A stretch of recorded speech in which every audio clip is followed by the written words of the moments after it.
और परिधि। आपको पता होना चाहिए कि केंद्र क्या है और परिधि क्या है। The difference between the centre and the circumference.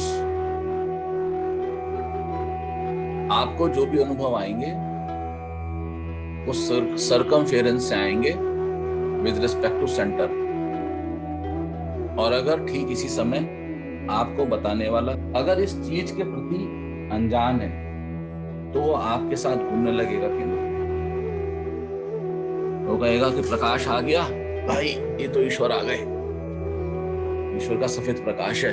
White को हम हमेशा पॉजिटिविटी से डिनोट करते हैं, और जब हम व्हाइट को पॉजिटिविटी से डिनोट करते हैं तो ऑटोमेटिकली ब्लैक को नेगेटिविटी से। जब हम कहते हैं कि सफेद प्रकाश अच्छा है, शुभ है, मंगलकारी है, तो ठीक उसी समय हम बिना शब्दों को कह रहे हैं कि इसके विपरीत जो है वो ठीक नहीं है। द्वैत में फंसे, द्वैत है। लेकिन जब आपको लगे कि नहीं, ठीक और गलत तो है ही नहीं, सफेद प्रकाश आया उसको देख लिया, काला प्रकाश आया उसको भी देख लिया, तो यहां मुद्दा प्रकाश है। काले की अपनी साधना है। ऐसी थोड़ी बिहारी जी काले पैदा, ऐसे नहीं।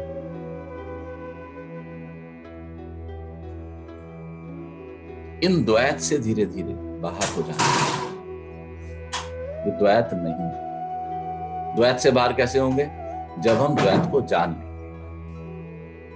आपने द्वैत को जान लिया तो बस द मोमेंट यू सी, आपके मन में एक मूवी देखने का विचार है, पिक्चर, सुपर हिट पिक्चर है, बड़ा क्रेज है, बहुत इच्छा है, हर सभी के विचार चलते हैं। कब तक? जब तक उस पिक्चर को देख नहीं लिया।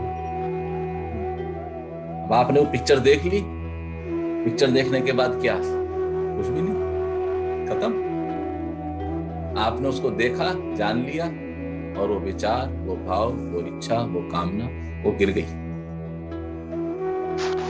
इसी तरह से ईश्वर भी एक विचार है। हमारे मन की जो मैक्सिमम लिमिट है वो ईश्वर है। मन अपरिमित है, मन असीमित है, मन की कोई था नहीं है। मैं कहता हूं मन की था है। मन की अंतिम सीमा परमात्मा। आप कितनी कोशिश कर लेना, मन उसके परे नहीं जाएगा। लेकिन परमात्मा के परे भी कुछ है। अगर हम इसको ध्यान के आधार पर समझें तो फिर परमात्मा वननेस एक तो हो गया, परमात्मा के परे भी कुछ है, जो कि जब परमात्मा नहीं थे वो तब भी थे। सनातन में इसको ब्रह्म कहा गया। ब्रह्म तक नहीं पहुंचता कभी मन। आप ख्याल में लेना, शब्द रह जाएगा। हम जब परमात्मा की बात करते हैं तो एक छवि हमारे भीतर उतर जाती है, लेकिन हम जब ब्रह्म की बात करते हैं तो कुछ नहीं आता, आ ही नहीं सकता, क्योंकि हमारा जो मन है उसकी सीमा परमात्मा है, ब्रह्म नहीं। ब्रह्म परमात्मा से परे है। सभी साधक बिल्कुल आराम से बैठेंगे, रिलैक्स। सर्दी का मौसम है तो शॉल, कंबल, हीटर, नो प्रॉब्लम।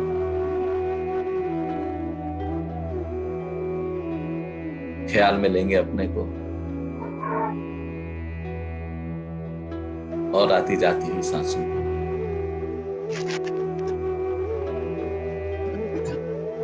सांसों की डोर जो परमात्मा से जोड़ती है। अनम्यूट कर देंगे सभी साधक स्वयं।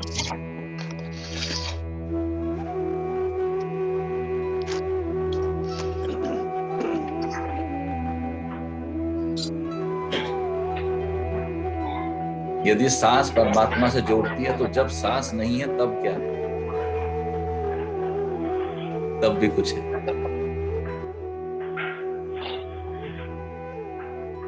आज रिंकी नहीं आई, आनंद में तबीयत कैसी है उसकी? कल बात हुई जब तो कहे थे ठीक है तबीयत।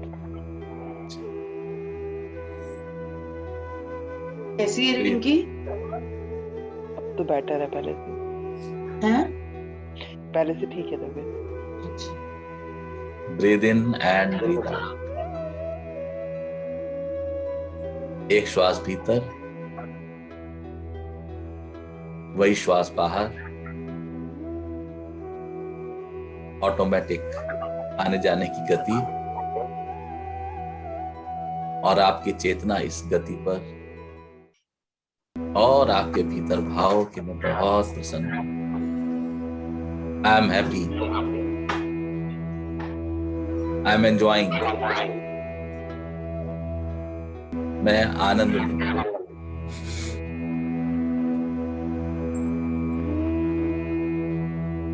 आइए इसी भावना के साथ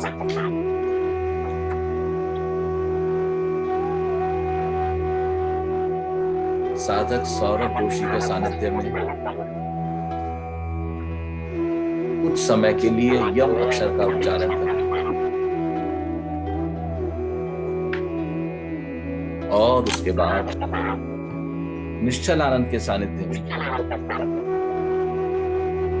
ओम अक्षर का उच्चारण आनंद के साथ करें। अपने सुर को सौरभ के सुर में, जैसे दूध में पानी मिला,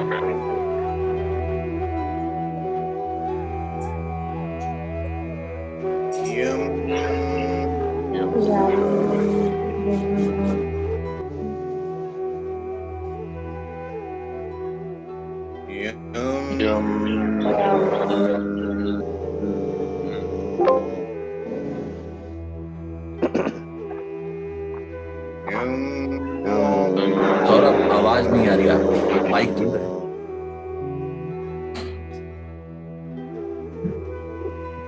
सौरभ मेरे को सुन पा रहे हो? आवाज नहीं आ रही, माइक दूर है।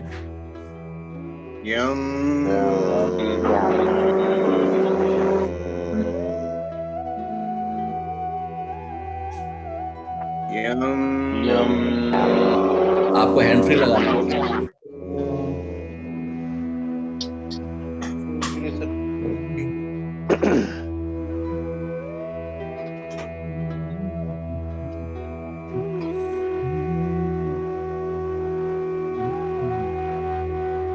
आपकी चेतना आपके सांसों पर,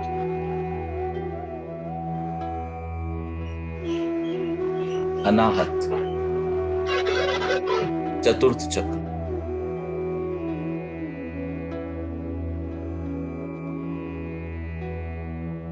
ध्वनि है यम।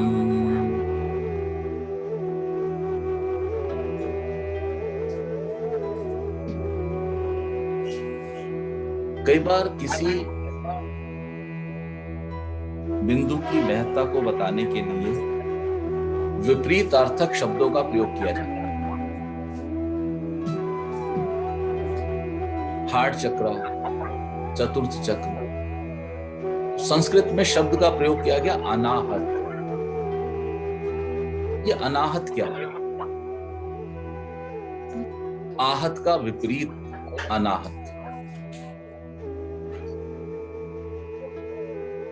आहत हो जाते हैं, हर्ट हो जाते हैं, दुखी हो जाते हैं, परेशान। तो वो चक्र जो कष्ट, परेशानी, दुख, प्रॉब्लम, कष्टों से फ्री है,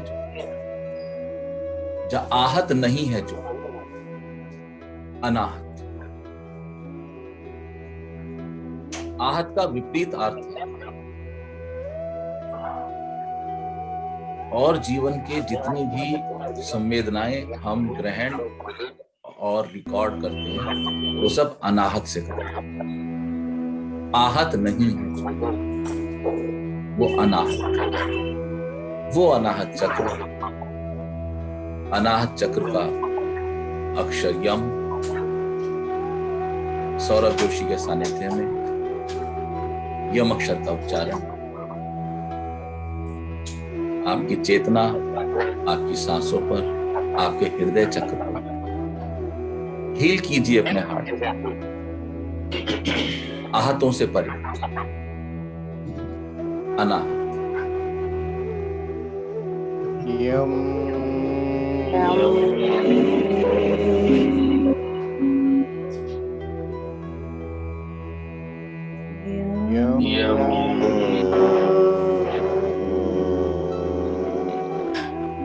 आवाज नहीं आ रही है सौरभ? सर अभी भी क्या नहीं आ रही। आ रही तो है। आइए, यम अक्षर का उच्चारण टेक्नोलॉजिकल इशू है। आज डॉक्टर आशुतोष भारद्वाज के संगति में करेंगे यम अक्षर का उच्चारण। उसके उपरांत निश्चलानंद के सानिध्य में ओम अक्षर का उच्चारण। यम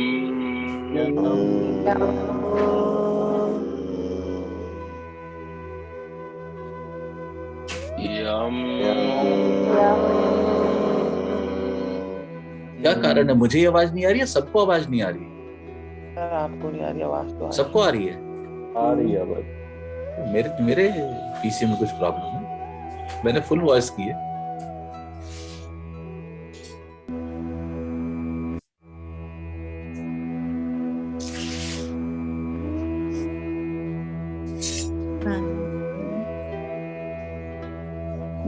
तो मेरी आवाज क्लियर आ जी आ रही है। जी डॉक्टर साहब, प्रारंभ करें। यम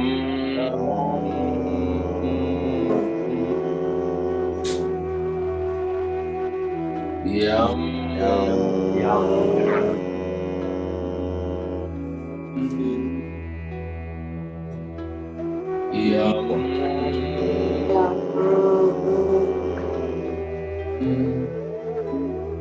मिल गया।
यम यम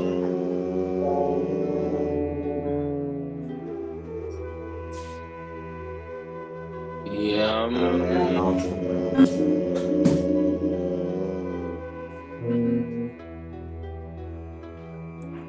यम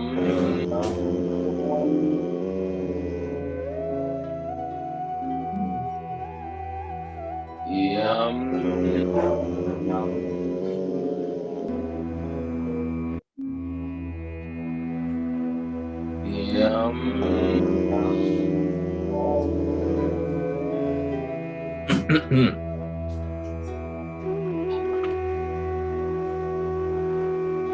चल भाई के सानिध्य में ओम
धीरे धीरे मौन से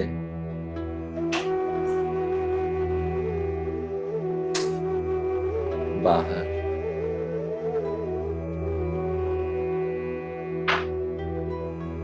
मौन के टूटते ही चेतना सांसों पे आ जाए।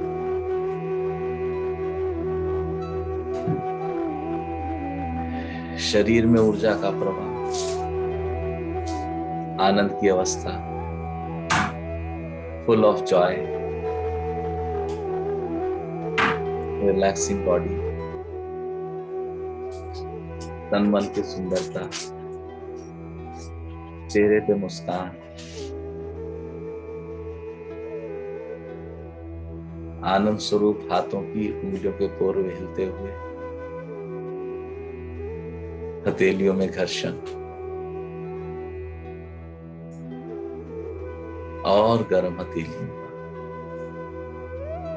आंखों की पलकों पे स्पर्श। खुल जाने देंगे आंखों की पलकों को और लंबी गहरी सांस के साथ आनंद लेंगे इस रिलैक्सिंग सिचुएशन का। तब तक सहज स्वरूपा, जिनको मैंने कल का भारद्वाज जी का मैसेज भेजा है, उसको खोलेंगे। धन्यवाद भारद्वाज जी, धन्यवाद निश्चल, साधना में सहयोग करने के लिए। सहज स्वरूपा से मेरा निवेदन कि कल के कृपया इस मैसेज को पढ़कर बताएं।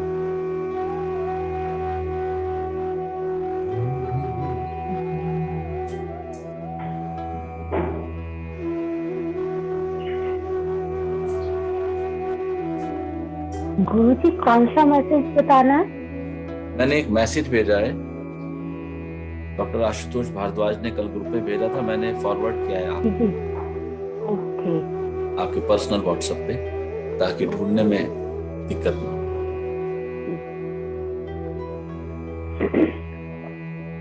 प्रणाम गुरुवर, चरण वंदन।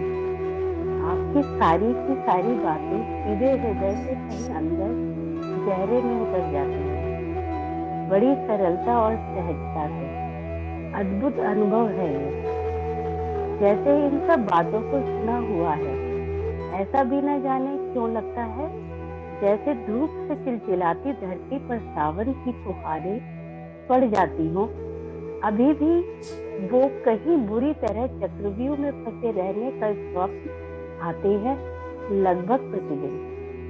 आज भी 5 बजे आँख खुल गई। कहीं भूल भुलैया में घबराया सा घूम रहा था। अचानक उठा, पाया कि वह तो सपना था। फिर आपकी अद्भुत वाणी सुनी और लगा कि शायद एक कदम आगे बढ़ा। मंगलवार को भी आपने किसी याचक के प्रश्न के उत्तर में काल चक्र में फंसे रहने की बात कही थी। मुझे लगभग 2 वर्ष से ऐसे तीक्ष्ण अनुभव हो रहे हैं कि मैं फंसा हुआ हूँ इस time zone and space zone में। बार बार घूमकर एक ही बिंदु पर आता देखता हूँ स्वयं को। हर 24 घंटे में जब स्वयं को किसी जगह बैठे या कोई कर्म को रिपीट करके देखता हूँ तो लगता है कि बस एक पल पहले ही तो यहाँ था। आपकी वर्तमान में रहने की बात भी बड़ी अच्छे से समझ आती है, किंतु जब उस अनुभव से उतरता हूँ तो शायद एक पल के 10वें हिस्से तक ही रुक पाता हूँ। लेकिन अद्भुत अनुभव होते हैं उस क्षण। ऐसा लगता है कि खुद को कहीं खो या डुबा न दूं किसी अनजान जगह। उस पल से भय सा या शायद खुद को इतना सूक्ष्म भी नहीं पाता कि उसमें सही तरीके से डुबकी लगा पाऊं। जो जी में आया लिख दिया भगवान। अब आप ही अपनी गोद में ले लेने तो सुकून आवे। मैं तो अनपढ़ गंवार सा कतई अनभिज्ञ महसूस करने लगा हूँ। आप ही गीता का ज्ञान लगने लगे हो, लेकिन अच्छी फीलिंग है। आप ही पार लगाओ अब प्रभु।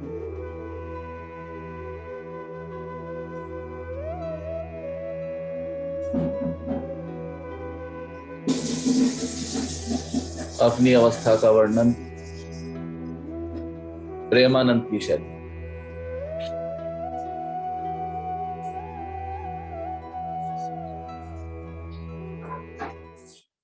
कई सारे तल को छूता हुआ ये अद्भुत मैसेज, इसमें एक दो चीजें जान लेने जैसी। कहते हैं जैसे इन सब बातों को सुना हुआ है, ऐसा भी न जाने क्यों नहीं। और फिर रिपीट किया उन्होंने इसी सेंटेंस, इसी भावना को। बार बार घूमकर एक ही बिंदु पर आता देखता हूं स्वयं। हर 24 घंटे में जब स्वयं को किसी जगह बैठे या कोई कर्म को रिपीट करते देखता हूं तो लगता है बस एक पल पहले ही दो दिन।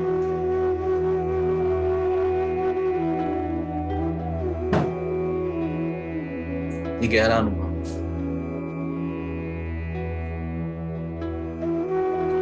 और ये अनुभव लगभग हम सभी के जीवन में आता है कि हमें लगता है कि ये क्षण, ये अवस्था, ये परिस्थिति, ये एनवायरनमेंट, ये जाना पहचाना स्टेट। कभी कभी ऐसा भी महसूस होता है कि हम किसी अनजान जगह पर गए और वो शहर हमें जाना पहचाना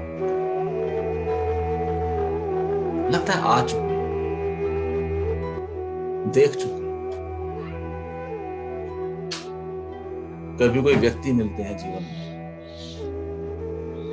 और पहली मुलाकात में ही वो इतने अपने से महसूस होते हैं कि लगता है कि जन्मों जन्मों का संबंध है, परायापन नहीं, एक अपनापन लगता है और हम उसको समझ नहीं पाते ये सब क्या है। लगभग सभी साधक के जीवन में इस तरह के अनुभव घटित होते हैं कि जब उनको लगता है कि सेम यही जो जीवन में चल रहा है, ये पिक्चर मैं पहले भी देख चुका हूं, अनुभव में ले चुका हूं। और ठीक इस समय जब आप इनको अनुभव में ले रहे होते हैं, इस प्रेजेंट काल में,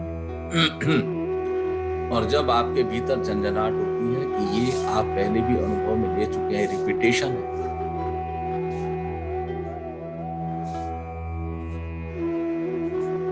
तो आपका वो अनुभव बिल्कुल भी गलत नहीं है, सत्य है, ऐसा होता है।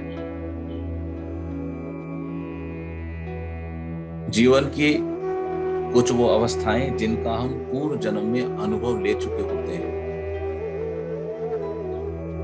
वो हमें इशारा करते हैं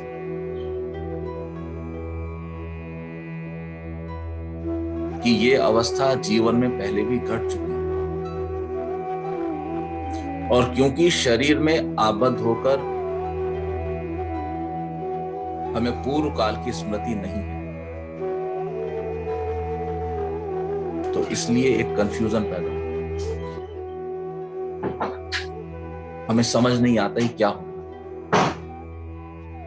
सब कुछ इतना जाना पहचाना,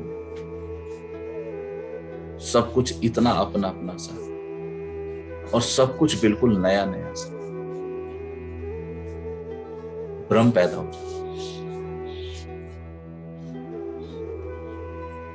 जीवन में जब भी कभी ये अवस्था घटे तो ठहर जाओ, ठिठक जाओ और उसको देखो।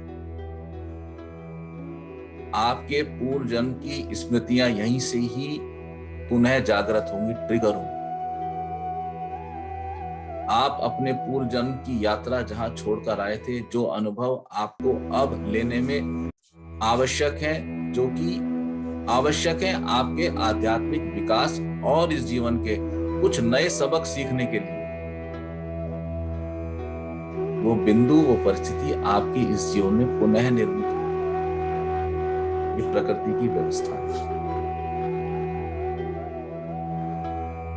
एक बेहोश व्यक्ति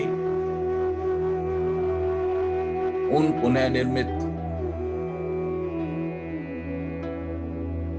अवस्थाओं को देखकर भ्रमित होकर आगे बढ़ता चला जाएगा। लेकिन यदि आप बेहोश नहीं हैं और आप साधना में जाग चुके हैं, तो अब आप उस अवस्था का अनुभव लेने के लिए तत्पर हो। आपको समझ आएगा कि ये बिंदु कोई सामान्य बिंदु नहीं।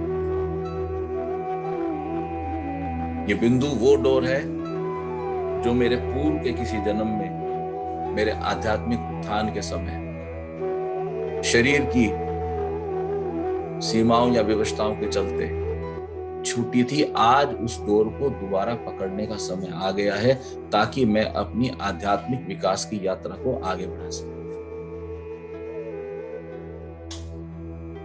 पलट के बोलते हैं,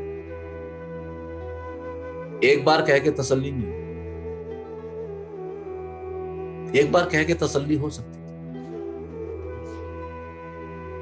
दोबारा बात रखिए। ये जो दोबारा बात रखने की व्यवस्था है, ये साधक के भीतर की प्यास को दर्शाती है।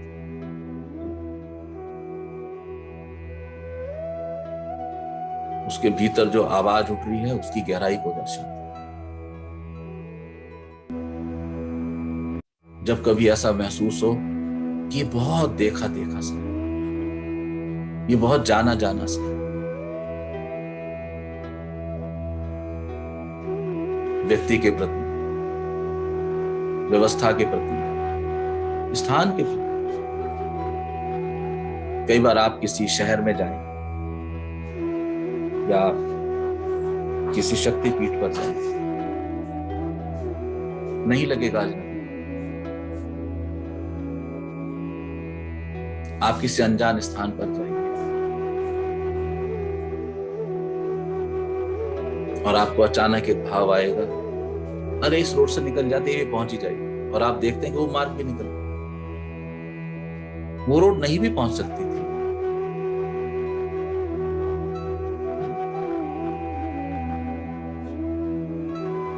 पूर्व जन्म में उस मार्ग से होकर गुजरे, चेतना में उस मार्ग का भाव जीवित था।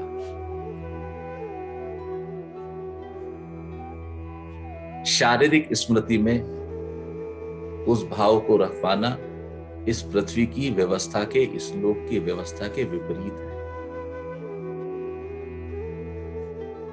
जब आपको लगे जाना जाना सा, पहचाना पहचाना सा, तो पुराने रास्ते दस्तक दे रहे, इनको जाग के देखो। किसी व्यक्ति को हम मिलते हैं, बहुत अपना,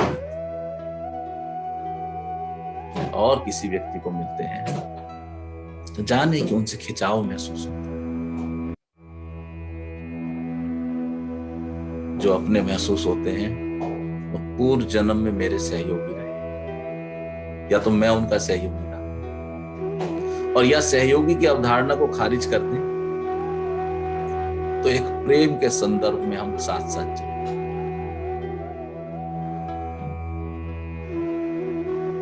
यह आपका एक प्रेम परिवार है, प्रेम आत्मा है, डिवाइन सोल, जिनसे आप मिलते हैं। ऐसे ही वो डिवाइन प्लेस, ऐसे ही वो डिवाइन विचार, जहां आपको लगता है कि सब कुछ अपना सा है। मैं यहां पहले भी होके गुजर चुका, ये गलियां नई नहीं है। ठिठक जाना, रुक जाना, वहां देखना, आपके पूर्व जन्मों के सूत्र वहां प्रत्यक्ष हैं। आपको अपनी दृष्टि की धार को पैना कर देना होगा। और जब तक दृष्टि की धार पैनी हो, जब तक आप उसको पकड़ ना पाए, अभी भी वो कहीं पूरी तरह चक्रव्यूह में फंसे रहने के स्वप्न आते। ऐसा ही होगा। साधना आपकी दृष्टि को दिव्यता प्रदान करती है।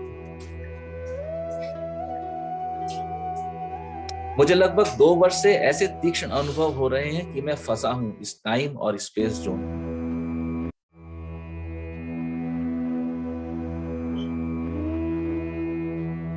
जब एक बार आपको अपना स्वरूप समझ आ जाएगा कि मैं शरीर से परे, टाइम से परे,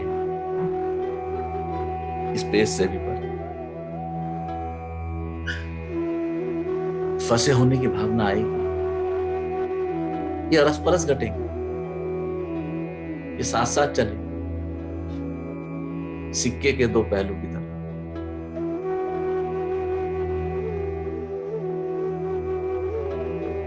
जाग जाना, आपको जागना पड़ेगा।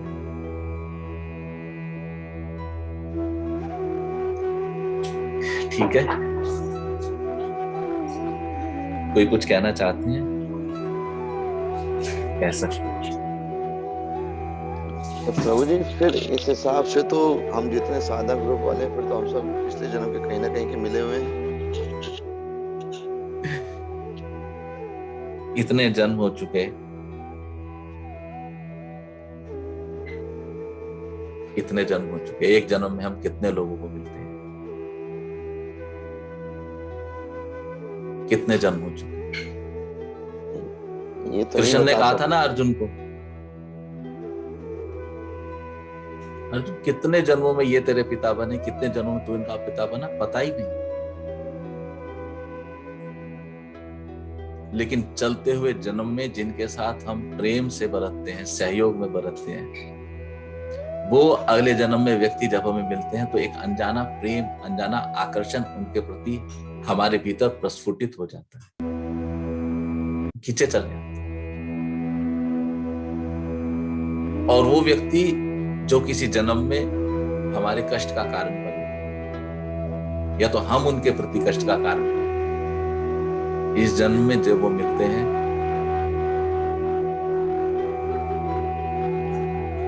तो एक अनजाना सा खिंचाव,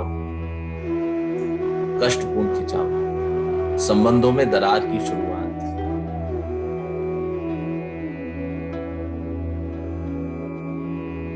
तो आप किसी व्यक्ति को मिले और आपको उनसे प्रेम का अनुभव हो, तो ख्याल में लेना कि ये व्यक्ति से पूर्व जन्म में भी प्रेम के संबंध है। और यदि किसी व्यक्ति से मिले और उनसे नाराजगी, कष्ट, दुख, द्वेष, कपट, ईर्ष्या, घृणा, क्रोध का भाव उठे, तो ख्याल रखना कि ये व्यक्ति से पूर्व जन्म में भी यही संबंध थे, किंतु साथ में ये भी ख्याल रखें अब क्या, अब मुझे क्या करना चाहिए। तो जिस व्यक्ति से मिलके आपको एक कष्टपूर्ण अनुभव आए, उनके प्रति न्यूट्रल हो जाए।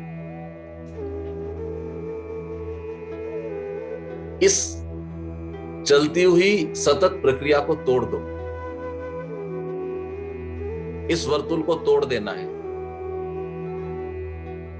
जो घृणा, कपट, क्रोध, झूठ, मक्कारी या अदर उन तत्वों से मिलकर बना है जो मेरे अनाहत को आहत करते हैं। तोड़ो सर्किल। इस सर्किल को तोड़ देना ही कर्मों से मुक्ति का सहज उपाय है, जो कृष्ण ने अर्जुन को गीता में बताया कि तू तो बस निमित्त मात्र हो जा, इनको देख प्यारे, just see, don't get involve yourself, दृष्टा हो जा, तू देख। आपको कभी अनुभव होगा घर में, परिवार में, समाज में, शहर में अचानक कि कुछ व्यक्ति आपके प्रति विरोध भाव अपना है और अब आप तर्क दे रहे हैं, मैंने तो गलत किया ही नहीं। आपका तर्क सही है लेकिन संपूर्ण नहीं। आपका तर्क जब आप कहते हैं मैंने कुछ गलत किया ही नहीं, तो सिर्फ और सिर्फ आपके इस जन्म को, इस शरीर में जब आप प्रेजेंटेशन में हैं, उसको रिलेट करना। थोड़ा पीछे जाएंगे, थोड़ा पीछे जाके देखेंगे, जहां आपने किसी और शरीर में रहते हुए उस जीव को जो किसी और शरीर में थे कष्ट दिया। शरीर मिट गया, लेकिन आत्मा ने आत्मा की वाइब्रेशन को पहचान लिया।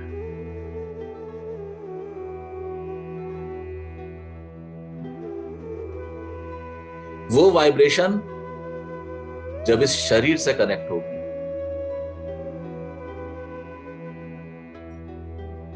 क्योंकि मेमोरी सारी आत्मा के पास है, प्रेजेंटेशन बॉडीली ग्राउंड पे है। तो जब आप अशरीरी अवस्था में हैं, तब तो आप प्रेम रूप हैं, प्रकाश रूप हैं, करुणा। लेकिन जब आप बॉडीली अवस्था में, शारीरिक अवस्था में, अब वो सारे गुण प्रकट होंगे,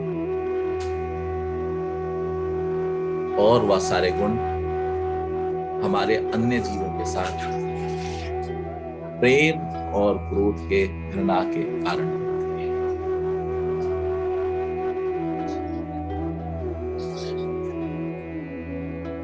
तो प्रेम क्योंकि ईश्वर है, इसलिए वो विराट है, बंधन रहित है।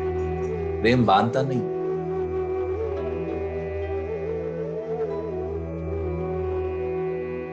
लेकिन इसके विपरीत जो है वो बंधनकारी है। तो उन चक्रों को अपने जीवन में, अपने विचारों में उनको विखंडित करना।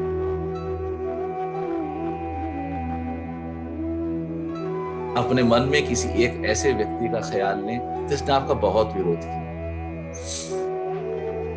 वो आपके परिवार के सदस्य हो सकते हैं, आपके प्रोफेशन में हो सकते हैं, समाज में हो सकते हैं, इस देश के या किसी और देश के हो सकते हैं। और 10 मिनट उनके ऊपर ध्यान लगाना कि उन्होंने आपका इतना विरोध क्यों किया। क्योंकि विरोध का ये वर्तुल अनेक जन्मों से चल रहा है और इस जन्म में उस वर्तुल को तोड़ देने को मैं आध्यात्मिक विकास कहता हूं। तोड़ दो उस वर्तुल।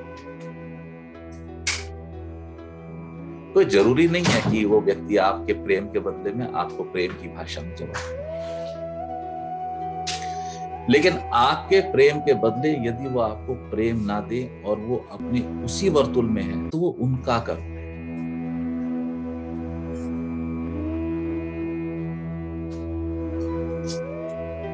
आपके जीवन का उद्देश्य स्वयं को मुक्त करना और स्वयं की मुक्ति के साथ साथ जो आपको आनंद के अनुभव आएंगे तो अन्य आत्माओं को प्रेरित करना है उस मुक्ति के लिए। ये ईश्वर रेखा है, अपने प्रेम को बढ़ा देना। और क्योंकि प्रेम निस्वार्थ है तो इसलिए प्रेम के बदले प्रेम की कामना करना व्यर्थ है। ठीक है, समय की थोड़ी सीमा है। हाँ बोलिए। मेरी तो एक सोच रहती है आजकल जब से अपने ग्रुप में जुड़ा हूँ, भाई ऐसे लोगों के बारे में सोच के अपनी एनर्जी वेस्ट मत करो। Very good. बहुत सिंपल लॉजिक से अपनाया मैंने तो।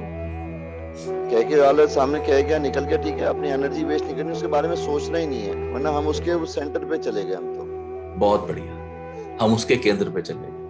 तो इसका एक सहज मार्ग फिलहाल है, out of site is out of mind.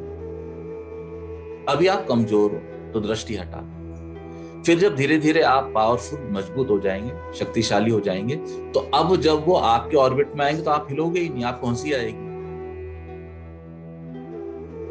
हंसी इसलिए नहीं आएगी कि ये लगेगा कि वो व्यक्ति क्रोधी है या मूर्ख है। हंसी इसलिए आएगी कि जो नहीं है ये उसको मान के, सच मान के ये उसमें बरत रहा है, इसलिए हंसी आएगी।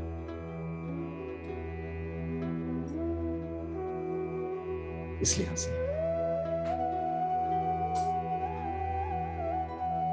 और कोई साधक कुछ कहना चाहते हैं?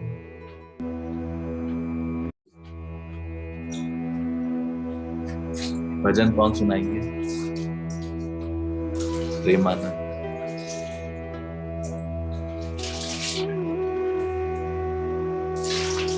सा एक वर्ड मैंने चेंज किया है, राम की जगह नाम लिखा है बस। पायो जी मैंने नाम रतन धन पायो, पायो जी मैंने नाम रतन धन पायो। वस्तु अमौलिक दी मेरे सतगुरु, वस्तु अमौलिक दी मेरे सतगुरु। कृपा कर अपनायो, पायो जी मैंने नाम रतन धन पायो। जन्म जन्म की पूंजी पाई, जन्म जन्म की पूंजी पाई। जग में सभी घुमायो, पायो जी मैंने नाम रतन धन पायो, पायो जी मैंने नाम रतन धन पायो। खर्च न छूटे चोर न लूटे, खर्च न खूटे चोर न लूटे। दिन दिन बढ़त सवायो, पायो जी मैंने नाम रतन धन पायो। सत की नाव केवटिया सतगुरु, सत की नाव केवटिया सतगुरु। भव सागर तर आयो, पायो जी मैंने नाम रतन धन पायो। मीरा के प्रभु गिरिधर नागर, मीरा के प्रभु गिरिधर नागर। हरक हरक जस गायो, पायो जी मैंने राम रतन धन पायो, पायो जी मैंने राम रतन धन पायो। क्या फर्क है राम में और नाम में? कुछ नहीं है, नाम से राम तक पहुंचने का साधन रास्ता है। गोस्वामी जी ने इस पॉइंट को बहुत अच्छे से क्लेरिफाई किया है रामचरितमानस में। और मानस के स्टार्टिंग में उन्होंने 9 दोहे सिर्फ नाम महाराज की महिमा पे दिए हैं। गीता प्रेस गोरखपुर की एक बहुत अच्छी बुक है मानस में नाम वंदना। अगर किसी को नाम के बारे में जानना हो तो वो पुस्तक पढ़ी जा सकती है, मानस में नाम वंदना। 9 दोहों में उन्होंने नाम की महिमा कही है। नाम नाम राम धरी जीप, क्या दोहा है बड़ा सुंदर। राम नाम मणिदीप धरूं जीह देहरी द्वार, तुलसी भीतर बाहर जो चाहे उजियार। कहते हैं कि जो राम का नाम है, अगर उसको आप अपनी जीभ की देहरी पर रख ले, द्वार है, तो उससे बाहर भी और भीतर भी उजाला उजाला प्रकाश प्रकाश हो। और इस चीज को गोस्वामी जी ने एक्सप्लेन किया कि क्या बड़ा है, नाम या राम। तो उन्होंने कहा कि किसी एक चीज को बड़ा कहने से तो अपराध लगता है, को बड़ छोट कहत कहानी, कुछ इस तरह का उन्होंने कहा है, पाप लगता है। लेकिन उन्होंने कहा कि एक चीज मैं जानता हूं कि राम ने हजारों को तारा जब राम से शरीर इस धरती पर चले, लेकिन नाम पता नहीं कितनों को तारेगा जिनको गिना नहीं जा सकता।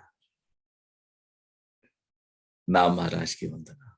बहुत अच्छा, आप सबका बहुत बहुत धन्यवाद। अभी 8 बजे गुड़गांव का सेशन स्टार्ट हो रहा है, तो आप में जो साधक ज्वाइन करना चाहे वहां ज्वाइन करें। निश्चल कुछ कह रहे हो?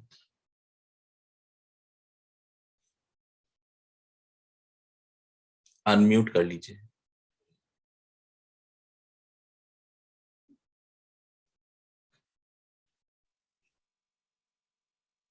मैंने ये देखा है प्रभु कि राम का नाम लेने वाले लोगों को मैंने काफी देखा है, वो राम राम राम राम राम राम, और उनको मैंने वर्षों देखा है। हालांकि वो राम का नाम लेने से रामचरितमानस की चौपाइयों को उन्होंने कंठस्थ किया हुआ है, और जब वो गाते हैं तो रोने भी लगते हैं। लेकिन मैंने देखा उनके अंदर 25 वर्ष 20 वर्ष नाम लेते लेते हुए भी उनके अंदर बहुत भारी अहंकार और अज्ञान अभी भी छिपा हुआ है, ऐसा क्यों? मैं 25 साल से नाम महाराज की वंदना कर रहा हूं, ये अहंकार। मैंने 30 साल से व्रत का नियम किया, ये अहंकार। मैंने बचपन में चप्पलों का त्याग किया, ये अहंकार। हमने त्याग की चर्चा करी थी पहले। ये अहंकार है, खरीद लेते हैं हम। मुझे पूरी गीता कंठस्थ है, मेरी मानस कंठस्थ है। ये अहंकार आ जाता है, लेकिन गुरु का अगर डंडा साथ है तो अहंकार को फटकने नहीं देगा पास में। इसलिए गुरु की, ठीक है ना, उसमें राम की ठंडक आ जाएगी, इसमें राम जैसा ही लगता है। हाँ सच में। ठीक है, आप सबका बहुत बहुत धन्यवाद। अगले सेशन में चर्चा करूंगा। जी बिल्कुल। जय माता जी।